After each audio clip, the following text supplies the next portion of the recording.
ರೋಹನ್ ಪ್ರತಾಪ್ ಬಗ್ಗೆ ನಂಗೆ ಅಂತ ಇಂಟ್ರೆಸ್ಟಿಂಗ್ ಕ್ಯಾರೆಕ್ಟರ್ ಅಂತ ಅನ್ಸಲ್ಲ. ಯಾವಾಗ್ಲೂ ಸೈಲೆಂಟ್ ಆಗಿರ್ತಾರೆ, ಮೂಡಿ ಅನ್ಸ್ತಾರೆ. ಶೋ ನೋಡ್ತೀರಾ? ಯಾರು ಇಷ್ಟ ಆಗ್ತಾರೆ?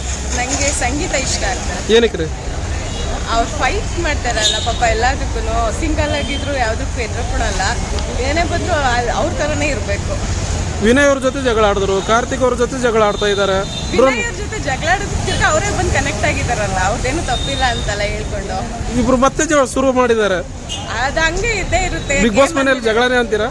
ಶೋ ಅಂದ್ಮೇಲೆ ಅವ್ರದ್ದು ಒಂದು ಬೇಕಾಗುತ್ತೆ ಕಂಟೆಂಟ್. ಯಾರು ಚೆನ್ನಾಗಿರ್ತಾರೆ, ಯಾರು ಟಾಪಲ್ಲಿ ಇರ್ತಾರೆ ಅವ್ರ ಜೊತೆ ಹೋಗಿ ಜಗಳ ಆಡೋದೇ ಇವ್ರದ್ದು ಸಂಗೀತ ಅವ್ರ ಕೆಲಸ ಅಂತ. ಅವರೇ ಟಾಪಲ್ಲಿ ಇದ್ದಾರೆ, ಅವ್ರ ಜೊತೆನೆ ಬಂದು ಎಲ್ಲರೂ ಜಗಳ ಆಡ್ತಿದ್ದಾರೆ. ಸಂಗೀತ ಅವರು ಟಾಪಲ್ಲಿ ಇದ್ದಾರೆ, ಅದಕ್ಕೆ ಅವ್ರು ಟಾಪಲ್ಲಿ ಇದ್ದಾರೆ. ರೋಹನ್ ಪ್ರತಾಪ್ ಅವ್ರ ಬಗ್ಗೆ ಏನಂತೀರಾ?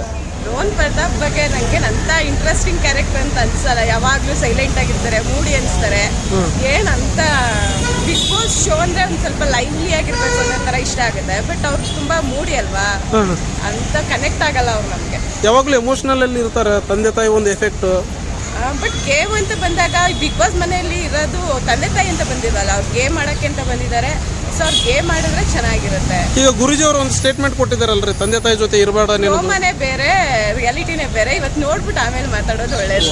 Super smart sir.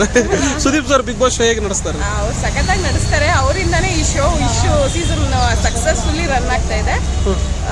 ಅವರೇ ಹೈಲೈಟ್ ಅದರಲ್ಲಿ. ನೆಕ್ಸ್ಟ್ ವೀಕ್ ಯಾರು ಮನೆಗೆ ಹೋಗ್ಬೇಕಂತೀರ? ಎಲಿಮಿನೇಟ್ ಯಾರು ಆಗ್ಬೇಕಂತೀರ? ನೆಕ್ಸ್ಟ್ ವರ್ತೂರು ಹೋಗ್ತಾರೆ ಅನ್ಕೊಂತೀನಿ. ವರ್ತೂರು ಅವರು, ಮೈಕಲ್ ಅವರು ಅವಾಗ ಮೈಕಲ್ ಹೋದ್ರು ಏನು ಬೇಜಾರಿಲ್ಲ. ಅವರು ತುಂಬಾ ನೆಗೆಟಿವ್ ಕ್ಯಾರೆಕ್ಟರ್ ಪ್ಲೇ ಮಾಡ್ತಿದ್ದಾರೆ. ಇತ್ತೀಚೆಗೆ ನಿನ್ನೆ ನೋಡಿದ್ರ? ಇದು ಫುಲ್ಲು ಹೆಂಗೆ ಅಂದ್ರೆ ಎಲ್ಲಾದ್ರೂ ಹುಡ್ಕೊಂಡು ಮಾತಾಡ್ತಾ ಇರ್ತಾರೆ. ಅವ್ರದ್ದೇನು ಅಲ್ಲಿ ಟಾಪಿಕ್ಸ್ ಇಲ್ಲ ಅಂದ್ರೂ ಅವರೇ ಕೆದಕ್ ಮಾತಾಡ್ತಾ ಇರ್ತಾರೆ. ತುಂಬಾ ರ್ಯಾಶ್ ಬಿಹೇವಿಯರ್. ಕ್ಯಾಪ್ಟನ್ಸ್ಗೆ ಮರ್ಯಾದೆ ಕೊಡದೆ ತನಿಷಾ ಮೇಲೆಲ್ಲ ಸುಮ್ಮನೆ ಅಲ್ಲಿ ಮಾತಾಡೋ ನೆಸೆಸಿಟಿ ಇರಲ್ಲ, ಅದು ಕೂಗಾಡ್ಕೊಂಡು ಮಾತಾಡ್ತಾ ಇರ್ತಾರೆ. ನಿಮ್ಮ ಓಟು? ಸಂಗೀತ. Thank you. ನಿಮ್ಮ ಹೆಸರು? ಪವಿತ್ರ.